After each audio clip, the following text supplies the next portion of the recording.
welcome to Tell Muses, a storytelling podcast by storytellers, with storytellers, for storytellers, all about the wonderful art of storytelling and all about stories.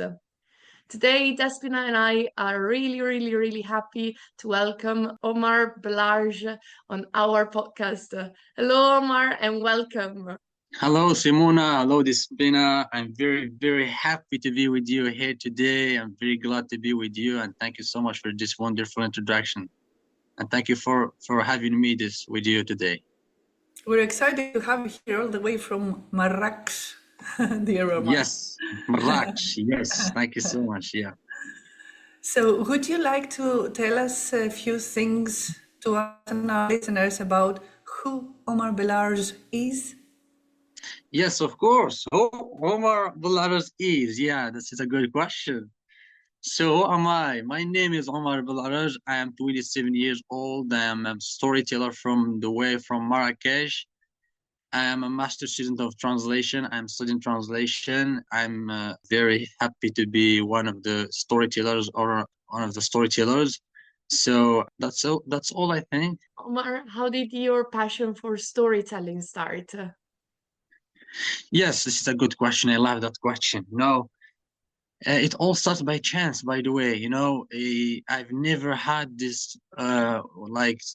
this plan to be a storyteller. In 2023, like in the festival, the Marrakesh International Storytelling Festival, I was one of the volunteers. I was a master student, and they came to our Faculty of Arabic Language, and they say to us, we do have a storytelling festival, and we need some volunteers. And I said, yes. I raised my hand like this, and I said, yes, this is a great opportunity for me as a translator. I went the first day of the festival. I came, and we sat in the tent in Jamathna Square. Then came one of the organization team, and they say, we need a translator now at Henna Cafe, right now. It is an urgent case. I raised my hand again, and I said, yes. And I went to the Henna Cafe, and guess what I met with what I found? I found Mr. Tahfi Thomas. I met with him for the first time. Then, guess what happened? I translate some words, from stories. Then I feel this connection between me and him during the translation. And by the end of the session, he said to me, would you be my translator the whole festival and accompany me? And I said yes again. So it started like this. This is the first impression for me with the storytelling. Before that, I had nothing to do with the storytelling. Before that, I had nothing to do with this world of storytelling. By the end of that, I went, and I continued to accompany Mr. Tahfi Thomas, and while chatting with him day in, day out, like on the whole festival, I feel this connection between the storytelling and the power of storytelling and stories, and the moral that contains those storytelling. After the festival, he gave me his book, and I started reading that book, and I started translating some stories from that book. And I work in my dissertation right now. I'm working on translating the book from English to Arabic in my dissertation of master's degree.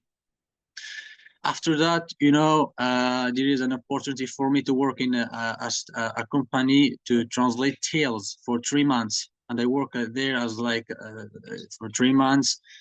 Then I will have the opportunity to meet with Zuhair Khaznawi, and I know that you know him. And there is an opportunity to go to the Marrakesh International Storytelling School of Marrakesh. So this is a great storytelling school in Marrakesh. And I went and I entered the storytelling school, and I studied the storytelling school, and I studied the basics of being a storyteller. So then I thank to him, thank to Mr. Zuhair Khaznawi, thank to Mr. Brahim Dildali, which they taught us how to be a good storyteller, basics of storytelling. Then it came another opportunity to go and work in the storytelling cafe and I work in the storytelling cafe. then it comes another opportunity to participate in the Marrakesh International Storytelling Festival as a professional storytelling this time. So that's how it became, like every step it gives another step and another step and another step. Like it all started very, very small. Some storytellers like ask me, how do you become a storyteller? And they told me like, does your mother or your grandmother tell you a lot of stories when you were young? I tell them, no, I had nothing of that. My grandmother, she lives away, long away from me, and she did not tell me any of the stories. And my mother is illiterate. She doesn't know any stories, and she did not tell me any of the stories. My father, the same thing. So it all started, my world with stories all stuff like 2 years ago, and I had nothing back in the time, like in that has that's you know, my background with storytelling is all started like 2 years ago. So this is the answer of the question, I think. Great, thank you for that answer, Omar. There are many threads in all the things you said that we could ask more questions about. But Yes. before we do that, I have another question in my mind I'd like to ask you.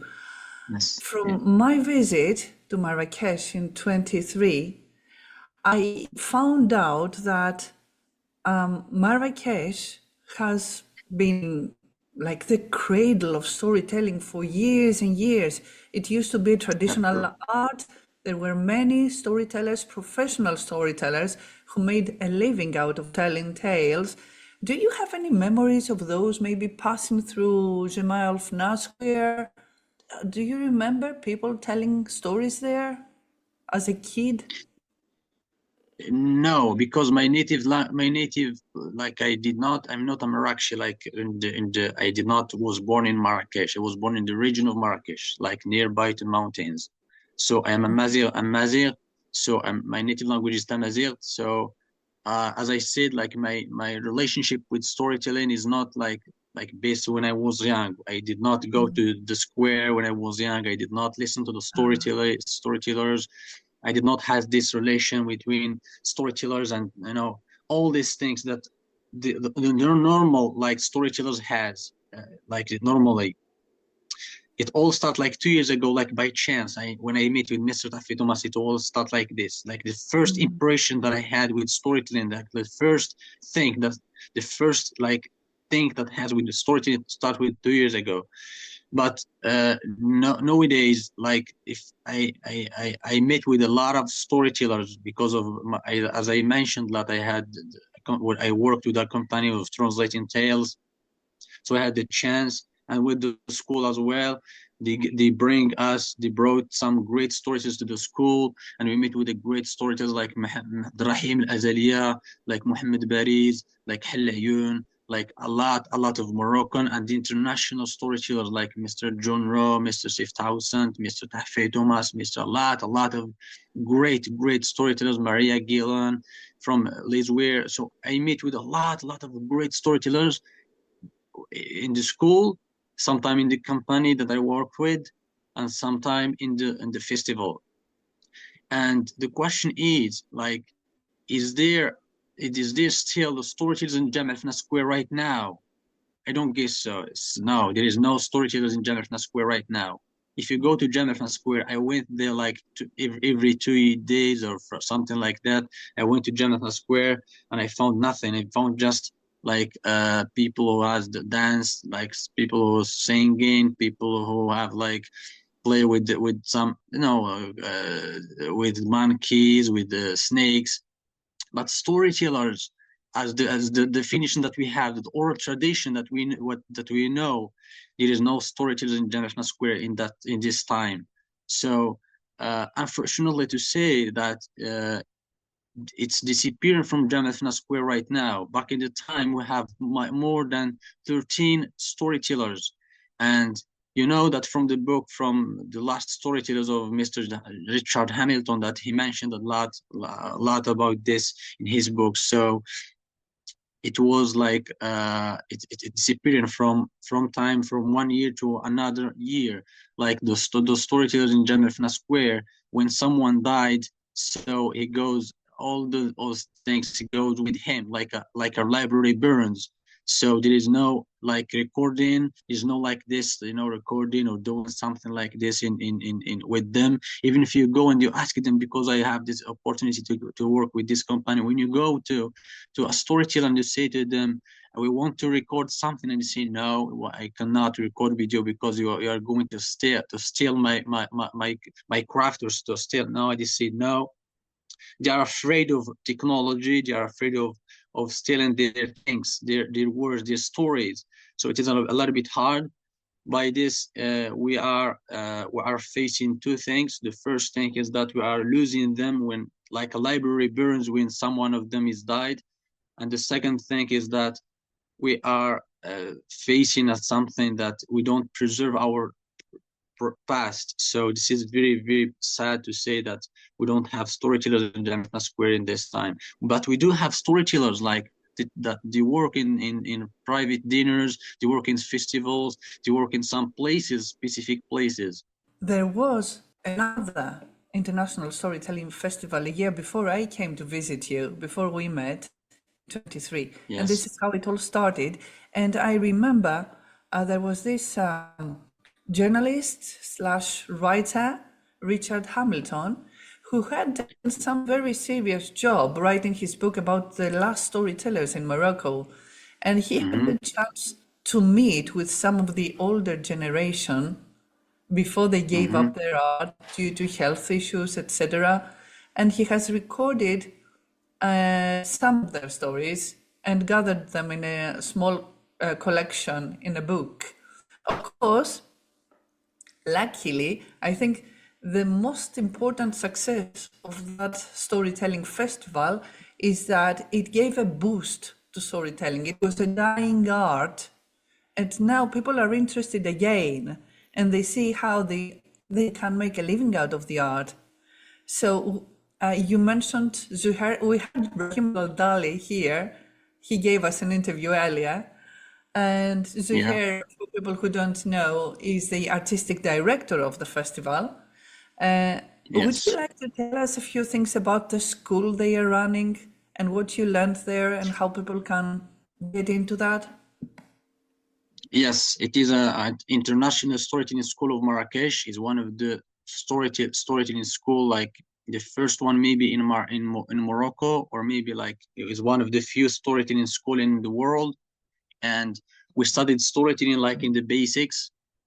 How I met with him is like we know with the company, and then we met with him, and there is an opportunity ahead for you, for all the like people who had this potential to be a storytellers. And they said yes, of course, this is a great opportunity to work with you and to do like this, to be with you in the storytelling school.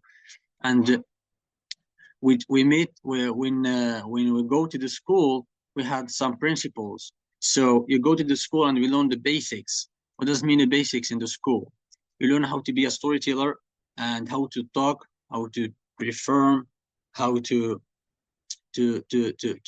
work with the story, not to memorize it, and to work with the story and to do a lot of things about the story. So the storytelling school is one of the, and we have the chance to broad us a lot of storytellers from all around the globe, and they came to us and they tell us like master classes in the storytelling school, and we had two main teachers. We have, from English we have Mr. Zuhair Khaznawi, and to Arabic we have Brahim Dildali, and we have other students. So for example, we studied in different languages. We studied in English, we studied in Arabic, and sometimes for me, because I'm Amazigh, I studied in Tamazight. So we tell stories in different languages. Also, we do have different cultures. So we can go from all around the globe, from around the Morocco. We have some people from Marrakesh. We have others from other places of Marrakesh. So all gathered in the one place, and we tell stories and we share the stories, and they help us to be a storyteller. You know, this is the school, and it gives you like as I said, the basics to be a storyteller. Okay, so this is one and thanks to them, thanks to the storytelling school, because you know, sometimes it doesn't mean, if you want to be a storyteller, if you want to be like some people said, it's natural, it's not something that came with study. But I say no, it comes with study, and it comes with something that is very formal, and it comes with something that is very like this, very formal and structured. Yeah. Sounds like a wonderful experience that you had, Omar, at the storytelling school. And Yes, it is. what kind of stories do you work with at the storytelling school, and what kind of stories do you like telling? Are they the same kind of stories, or, for example, did you study with some kinds of stories and then you evolved into telling your own favorites? So the storytelling school is like a three years. So the first year we are studying like general things, giving us the basics, like in storytelling, like how to be a storyteller, how to work with stories, how to choose your stories, how to collect stories, how to record them, how to be, all these basics are very general things. The second year, it gives you like the opportunity to work with your own the specific things. You know, you are going to go deeper and deeper in the stories. The third year is more important. It's like you specify in something very special. You are not going to work all together, but all of us, like for example, me, I specified in working in Moroccan heritage. I like Moroccan stories, like old stories in Morocco. So it doesn't mean I don't tell more other stories. It's just like the most stories that I work with and the stories that I like is like Moroccan heritage, and I work with it. So I go and I research the stories that has this morality, this mortality, moral, that's Moroccan heritage, and they are a little bit like ancient stories. So oral tradition in Morocco, I work with it and I collect stories and I record it from Muallims, and I rewrite them in my own way and I tell them in my own way. So this is how we work in the storytelling school.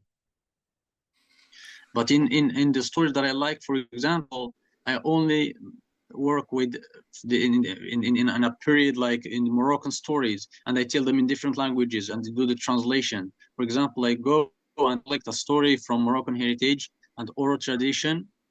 Then I go and then I go and I collect that story and I record it and I write it and I translate it into English or into Tamazight. This is how I work. So I do the translation because as I mentioned, I'm a master student of translation, and you work a lot with translation. And sometimes it is a little bit hard to do the translation because the stories contains a lot of idioms, proverbs, some metaphors, very heavy words, and something very difficult to translate. And jokes, for example, and we have the gain and lose in translation. Sometimes we gain and sometimes we lose in the translation, and like doing like this and moving from one pot to one pot. So like moving like in this way, in this position, and water from that pot from the other pot. Like we gain like this water, but we lose some small water like that's dropped in the ground. It was a very nice metaphor, actually. You're right. Yeah. You lose Yes, things in translation. You win some, you lose some. So you said yes. that your native language is Tamarish. What was the name? Tamazight. Tamazir, pardon. Tamazight. Please forgive Yes. my ignorance. I just don't know. Is it a whole different language or is it a dialect? It is a language. It is recognized by the government. You know, it is a language, and we have three main dialects inside it. And inside the dialects, we have different dialects. But we, as a Moroccan, we recognize the Tamazight as the whole, like the standard language. Then we have three main dialects. So this is the Tarifi, this is the Tashrihid, and this is the Tasusid. So that's the main three dialects. I see. So you're a multilingual then. You tell stories in three languages, right? Yes, I do. Yeah. Excellent. And from all the stories you've heard and all the stories you worked on, is there any one particular story you'd like to share with us now? Now, yes, of course, I do have Great. two. Yeah, I do. I do have one. The first one, like, it is like the first one I tell in the school, because I do have different stories. So, for example, the first story I ever heard is from Mr. Tafi Thomas. I then translated into Arabic. This is the first one. If there is a time, I would tell it. So it's the king's own storyteller. This is the one. And it is the second one is the first story I tell in Arabic. It was like about it is a puzzle. It is like a riddle, and I will tell it, and you can guess what is about. The third one is like in the first one in English.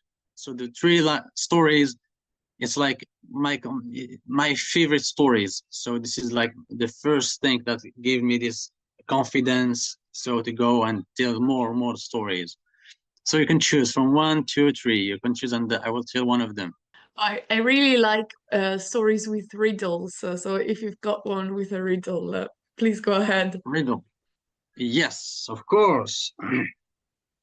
So the whole story, it is about a riddle. So this riddle, it's like I will tell the story, and you can guess what it's about. All right. So let's tell some stories. All right.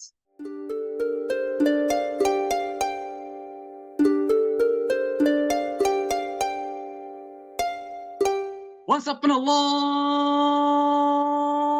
time ago, there lived a rich merchant. And this rich merchant had a lot of cattle. He is one of the richest men in the world, had everything that you can imagine in this world. And this rich merchant, the story is not about him. It's about a shepherd. And this shepherd used to take care of the sheep up the mountains from sunrise to sunset. So one day he went, and he was there, take care of the sheep.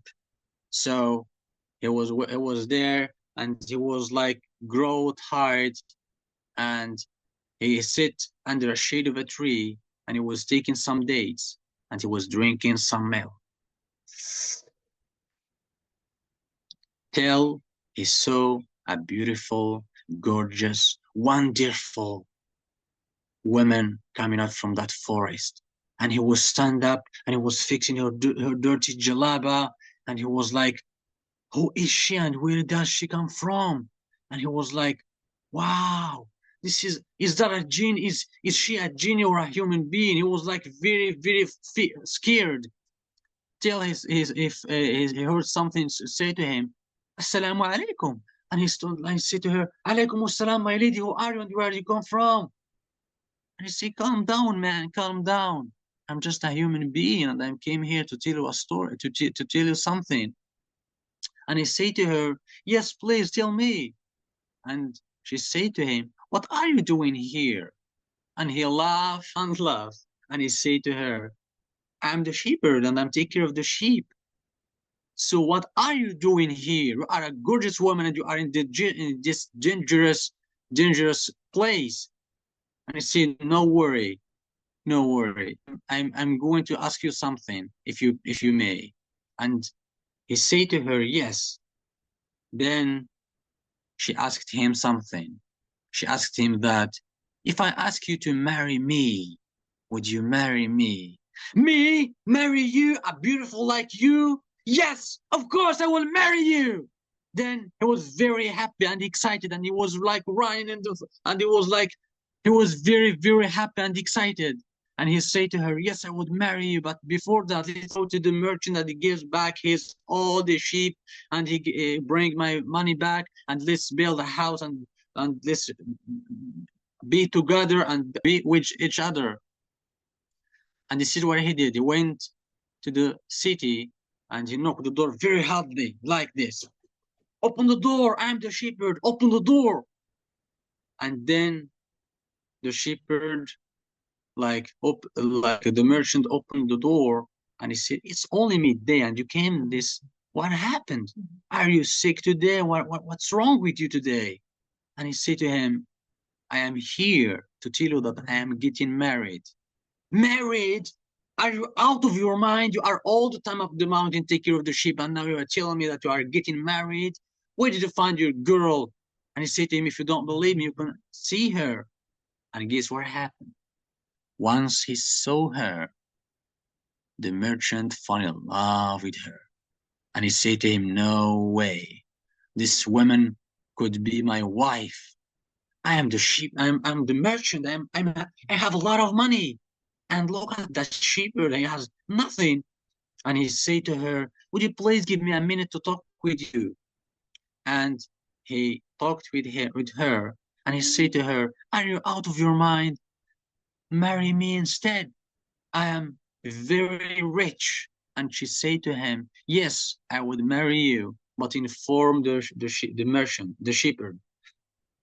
He informed him, but they make a commotion. They were fighting and fighting, and they wanted to judge. The judge saw the situation. He said to them, tell me the truth. You speak first. And then the shepherd speak, and then the merchant speak, and then he said to them, bring me that woman. I want to see her. And guess what happened? Once the judge saw that woman, he fell in love with her as well. And he said to himself, no way, this woman could be my wife. I am very rich, I am powerful, I am the judge. And this is what happens. They say to them, yes, this woman could be my wife. And he talked with her, and he said to her, marry me instead. And she said to them, yes, I would marry you, but inform the others. He informed the others, and they making a commotion. They were fighting and fighting. And they went, the last thing, they went to the Sultan. And the Sultan, when they came to him, the truth must be told. And this is what they did. He went to the Sultan and he was fighting.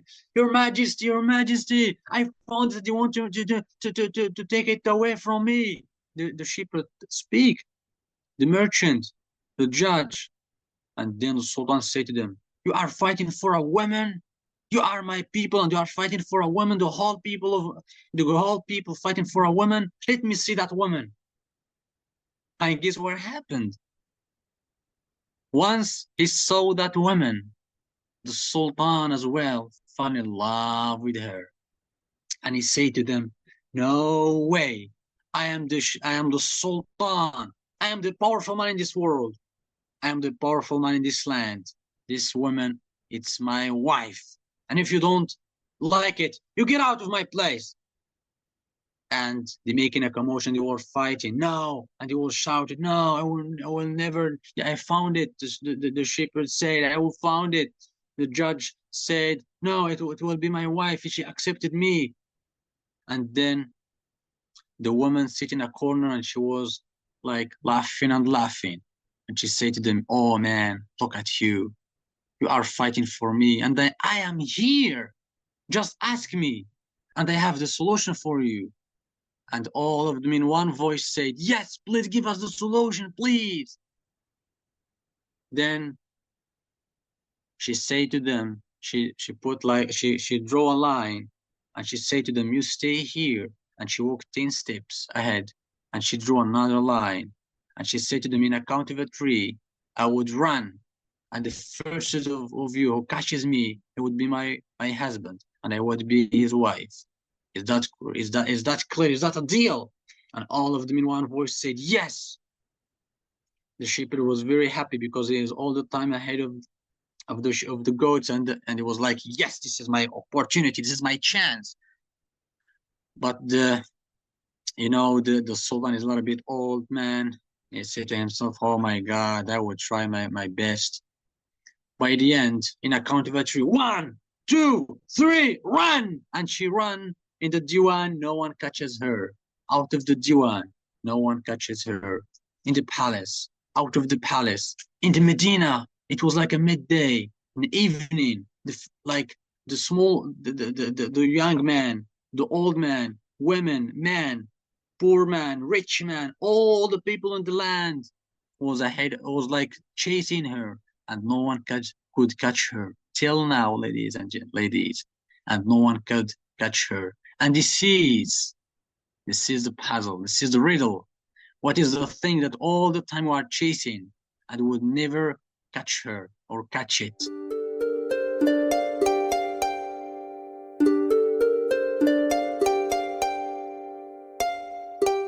It must be something with time. Like you Time can never. is part of it. Yes, time is part of it. We are part of it.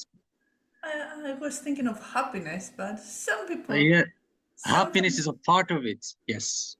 happiness is part of it. Good, Time is part of it. good guess. Good guess. But it is part of it.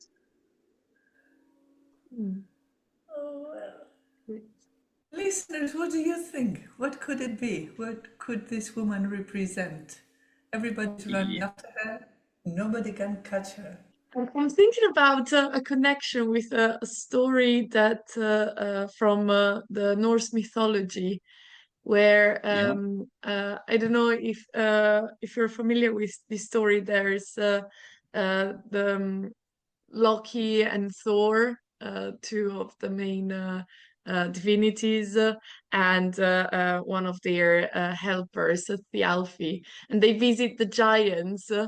And then they have to, for example, Thor fights with an old woman that represents old age, and he Mhm. cannot beat her. And then Thialfi runs against thought, so you can never run faster than you think. And I'm thinking it's the Moroccan equivalent of that story. Of thought. Thought. You're talking Mm, about thought. Or it could be luck. I don't know. it is a part of it. All the things that you are thinking is a part of it. It is a huge. It's a vast concept in the world. We are all part of it. Think about the thing that we are all part of it. Well, we're all part of life. Yes. Thank Is that it? you. It is Oh, life. wow. It is life. Yes. Yes. Well, that was deep. Yeah, Good. Thank you Yeah. for the story, Omar. A great story. Wow. yeah, Yeah, absolutely. this is the How did first story I tell in Moroccan Darija in school, I had a great feedback. In Darija, it is more excited, but the translation, as I said, is why we lose and we gain in translation. So when we see life in Moroccan Darija, we mean it about dunya. So dunya, it is this concept that contains a lot of meaning, more than just life in the word life in translation. So if you tell it in Darija, it has people in Morocco like understand you more and more, and it has a very deep meaning in like just like life. We see life. so very that's an absolutely wonderful story. How did it come to you? It comes from my معلمs from the school. Yeah, from yes, Jahir and Brahim Daldali.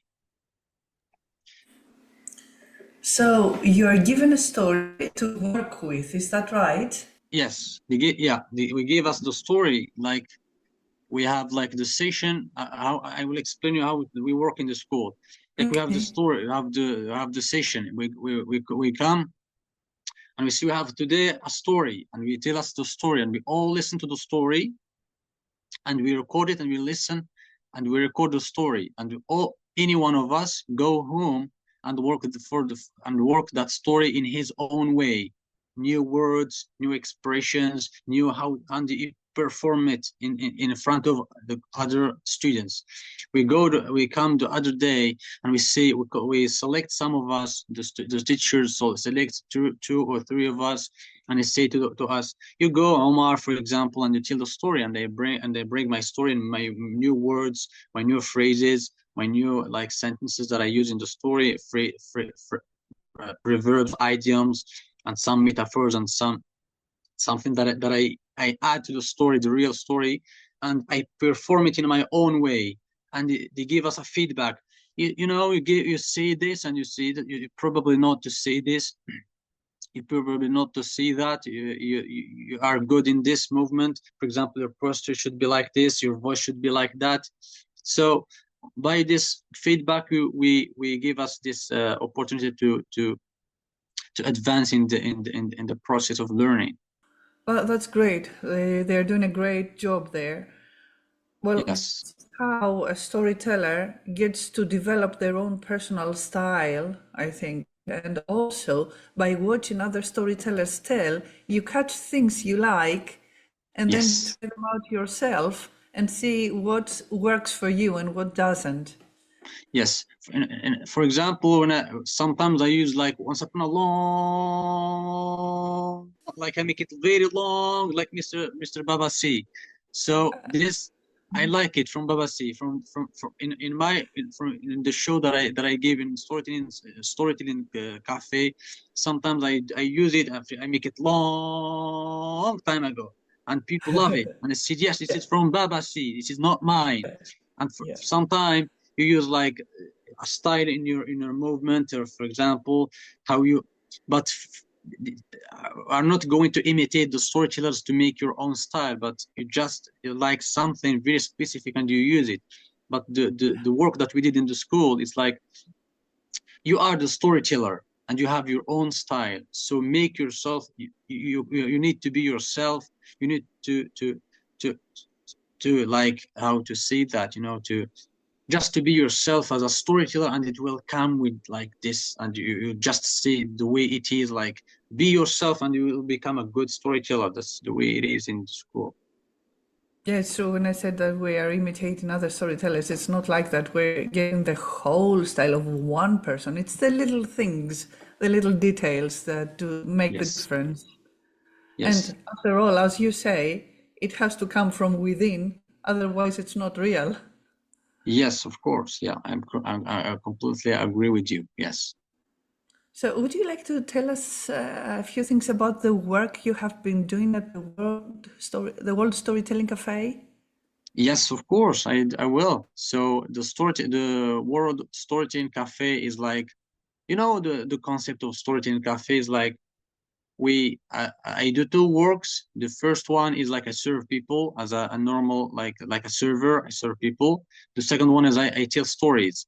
For example, I came and people ask for stories, and they came and they say, we want, is there a show today? This is normal days.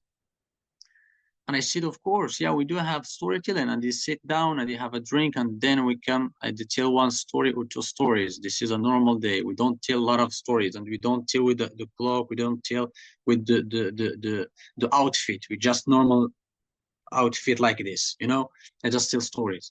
But we do have 2 days. We have Saturday and we have Wednesday. Saturday we have storytelling show where I tell stories with the outfit at 6 p.m. I tell stories and people came and listened to stories, like 100% of stories. So with my jalaba, with my fez, with my like silham, like the cloak. So I put all this the outfit, Moroccan outfit, and they sit down and people are like there, and I stand up and then I tell stories. I tell 5, or depends on the audience. Then Wednesday we have open mic. What does it mean? Open mic, that I tell 2 or 3 stories, very short stories, and we have an open mic where people came and they has stories to tell, poems to share, or songs to share, or dancing, or anything of art that he has to share with the world. So this is the concept of storytelling cafe. Yeah, we have 2 days of show, and we have the normal days that we work as a like a very normal storytelling. So for people who don't know or haven't been there yet, the World Storytelling Cafe, as a physical place, is an actual cafe run by Mr. Mike Wood and his wife, Miss Lucy Wood, and that's Yes, at Marrakesh, very close to the Medina. Or is it within the at Madrasat Medina? bin Yusuf. Yes, very close to Madrasat bin Yusuf. Great.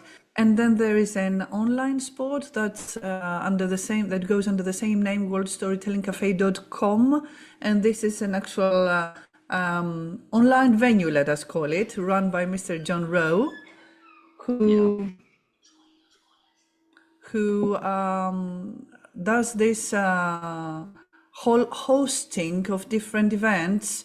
There is a story for children every Friday at 6 p.m. UK time, and every second Sunday there is a world story round run by Mr. Mike Rust, and people can visit the place. You just Google search worldstorytellingcafe.com. It gets you to the site, and if you scroll down a bit, you can click on join. There's a golden button that says join story, and people can go there and have a look. And if they're lucky enough to visit Marrakesh one day, they can actually go to the physical place called Storytelling Cafe, which is a wonderful, very warm and hospitable place for any visitors interested in stories. Omar, I haven't visited Marrakesh yet, but hopefully very soon. And Inshallah.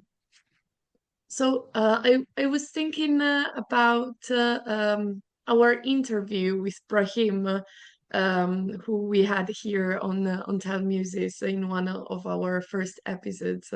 And I remember that he told us about master storytellers in Marrakesh and the tradition of master Mhm. storytellers. And Mhm. now you told us about the storytelling school and having Brahim and Zuhair as your teachers. And I was wondering, do you see them as your master storytellers?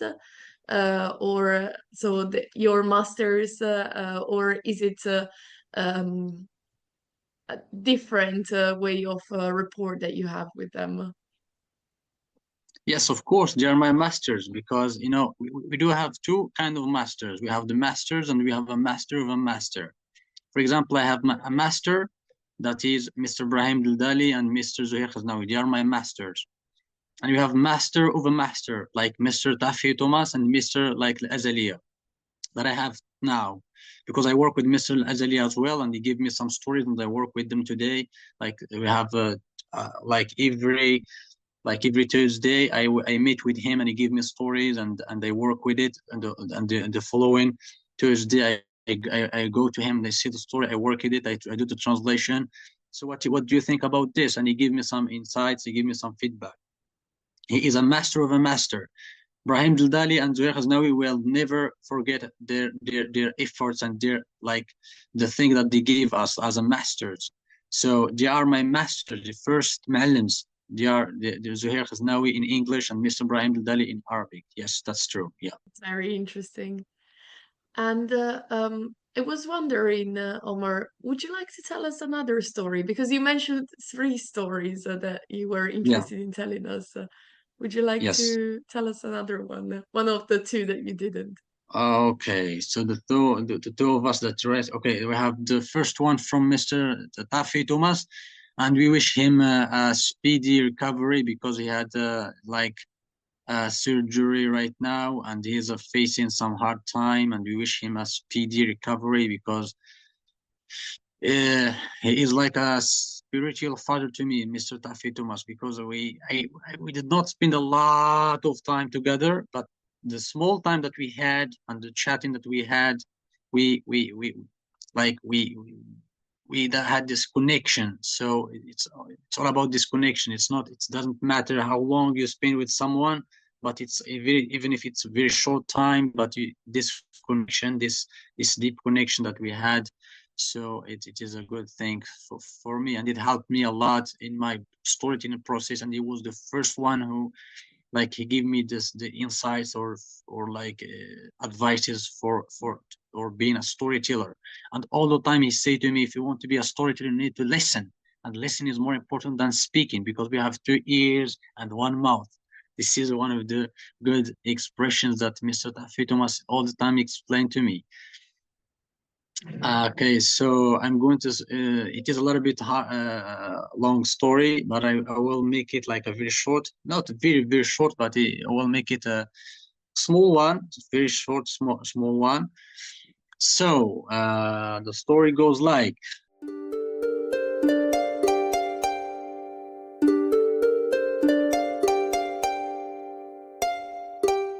Once upon a long time ago, there lived a king, and this king had a lad. And the lad means a very young man. And this young man, after a while, his father died, unfortunately to say. And this lad used to be the king. And his mother used to tell him stories every single day when he wanted to go to bed. One day, his mother tell him one thing that is about mortality, because she feels that she is about to die as well. So after a while, after 2 years, she died as well. So he was like the only one in the land, the only one in the monarch place. So he was very only man, and the king. He was the king, and his mother all the time say to him, "You need to be remembered by the first decision that you would make." So he had only this. He's in his brain all the time. So every single day he would remember this from his mother. One day he had an idea, and he said to himself, I did not had this opportunity I did not had the chance to go to sleep after my mother died. I'm only man, I'm lonely.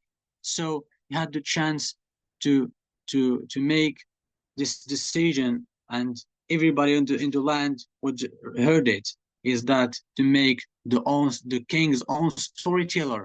And all the people in the world had heard about this, and all the stories all around the globe from different places came and tell stories for him. So the first one, the second one, the third one, the fourth one, the fifth one, the sixth one, the seventh one, but no one could convince him. The second day, the third day, the fifth, like for a month, and then no one could convince him to tell stories as his mother used to tell him stories. He could not go to the sleep. He has an insomnia.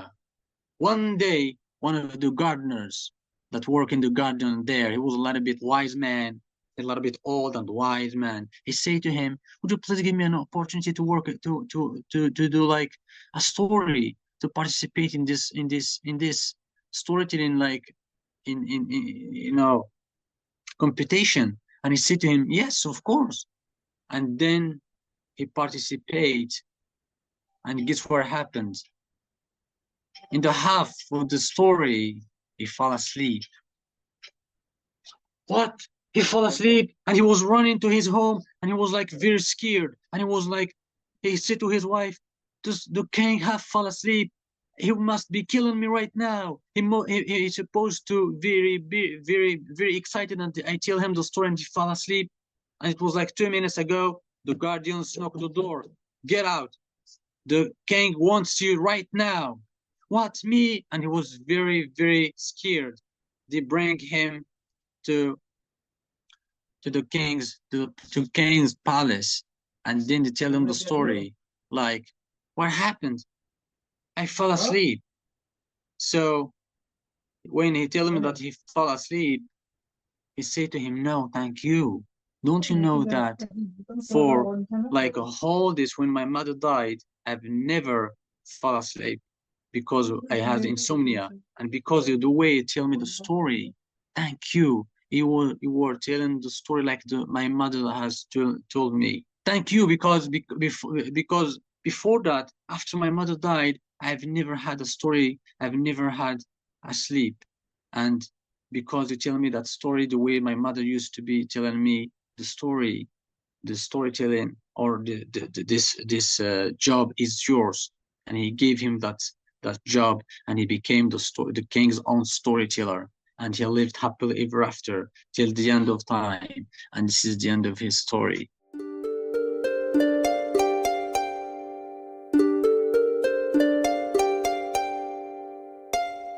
And I think this is a bad the way I tell the story is a very bad, because I heard it for a long time, and I don't remember the whole details about it. So it was a wonderful telling. It's perfectly all right, Omar. We are not so interested in the little details of the story as we are to the meaning it conveys, the message it conveys. So I think Yes. you convey the message quite clearly. And thank you for the story. Thank you so much. We had And an American. We yeah, had an I was American thinking about teller that. here the other day, Omar, and we were discussing about things like sleep and insomnia and stories and the like. And I kind of remembered Yes. that story. I didn't remember exactly who I heard it from, but now I realize it came from you and your dissertation on Taffy's stories, because he said that Yeah. he would consider it quite the offense if people fell asleep during his stories. And I told him that I would feel proud if I could relax people enough so that they would just go to sleep. It's a different angle to Yes. look at things. Yes. Yeah. So, oh, well, I think this has been a wonderful interview. Thank you very much for your time and for your stories. I'm kind of reluctant to say goodbye because I would really like to hear the third story you had prepared for today, but due to time issues, we cannot have it today. Perhaps another time. Inshallah. Inshallah. Thank you so much for having me. Thank you so much, Despina. Thank you so much, Simona. And I'm very happy to be with you here today and very, very excited to tell stories. So thank you so much. And you are doing a great, great job. Continue doing it. Keep it up. So thank you so much for having me. And thank you so much for considering me like one of the storytellers that you interviewed. So I find it very reassuring to see that people from a younger generation are into storytelling, because most of our friends are in their 70s plus. But you know, it's very important that people don't stop doing it. So you are doing a great job, Omar, and I hope you develop and I hope you flourish. Inshallah, thank you so much. Yeah, the only to taste the beautiful of or the beauty of storytelling, that all they need, and listen, because when you are listening to storytelling, you just need to listen to stories, so you can taste this beauty of storytelling. So you can go and flourish in the story, in the world of storytelling. Thank you. People must listen with their ears and they must listen with their hearts.